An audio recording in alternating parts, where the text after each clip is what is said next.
Hello, and thank you for watching this July 3rd weather update, brought to you by Agrible, the makers of Morning Farm Report. My name is Eric Snodgrass, and I'm a senior atmospheric scientist and co-founder of Agrible. We wanted to bring you our weather video a day early this week, as Monday is the 4th of July, and we assume many of you would be celebrating with your friends and family. From all of us here at Agrible, we want to wish you a safe and happy 4th. Speaking of happy, there will be a lot of happy farmers in the Midwest. Leading into this weekend, the June 28th U.S. Drought Monitor report showed how dry conditions had taken over significant parts of the Corn Belt in parts of Iowa, Missouri, Illinois, South Dakota, Kansas, Nebraska, and Michigan. Now, going into June from May, these areas were doing quite well with moisture, which means that during June's heat, these regions also endured very little rain. Well, last Tuesday we released a special midweek video highlighting the rains that were forecast to arrive July 1st through the 3rd across the Midwest. These rains had the potential to bust the developing drought in many regions. This animation shows the last 24 hours of precipitation leading into Sunday morning when this video was produced, and we can see how the rains are falling across regions that desperately needed it. Rains did spread through southern Iowa and western Illinois early, which were two of the driest regions we had been watching as the system really started to take shape on Saturday.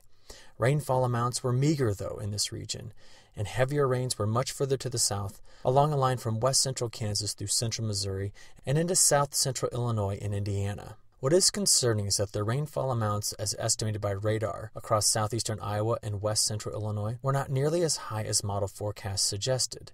We can see here that through 6 a.m. on Sunday morning, these two regions generally received less than about a half-inch of rain. Some locations will have received more in these areas, but in general, the rainfall amounts were much lighter than I think I anticipated earlier in the week. Now, as of 6 a.m. on Sunday morning, light rain was still falling in western Illinois, so we can expect amounts there to continue to climb. But we can see that the northern extent of the precipitation shield at this time was not extending into southern Iowa. This graph shows the accumulation of precipitation this year for Centerville, Iowa. We can see that with the exception of the rain that fell yesterday, on Saturday, which is not yet in this figure, and one big rainfall event on June 22nd, fields in this area have been very dry this year. They are currently 7 inches below their climatological average. Closer to the Mississippi River, Burlington, Iowa has also been very dry. Burlington unfortunately missed out on the heavier rainfall events around June 22nd, and they have been very dry since the start of June. The thing is that these two regions missed out on the heavier rains from this weekend, which suggests that some of the regions which we were concerned about going into this rainfall event still missed out on some rain, and these regions produce a lot of corn. So what are we expecting for the rest of the week? Well, the current system continues to produce heavy rainfall amounts across central Illinois and Indiana and into Ohio through Monday night. The next round of precipitation for the Corn Belt arrives Wednesday into Thursday, as rounds of storms are forecast to form along a warm front that is reaching north into Iowa, southern Minnesota, southern Wisconsin, and northern Illinois. If the current forecast verifies, much needed rain will fall in parts of Michigan, which is another region that has been quite dry. But there is a chance that southern Iowa may kind of get missed yet again from these heavier rains. Now, given that this event is still a few days away, we will need to watch how the position of the front moves in the coming forecasts, as it will shift the region that receives the heavier rain. However, on the whole, these early July rains have been very beneficial to the 2016 crop. So turning our attention towards the temperature forecast, let's look big picture first.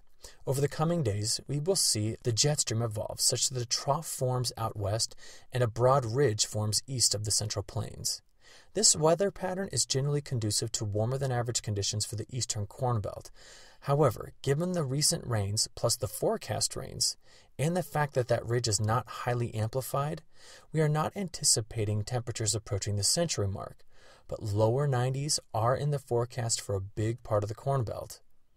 Here we can see the forecast for the first 3 days of this week. The cooler weather near the heavier rain on Sunday fades and temperatures build through midweek back into the 90s. We are expecting these warmer than average temperatures to stick around too.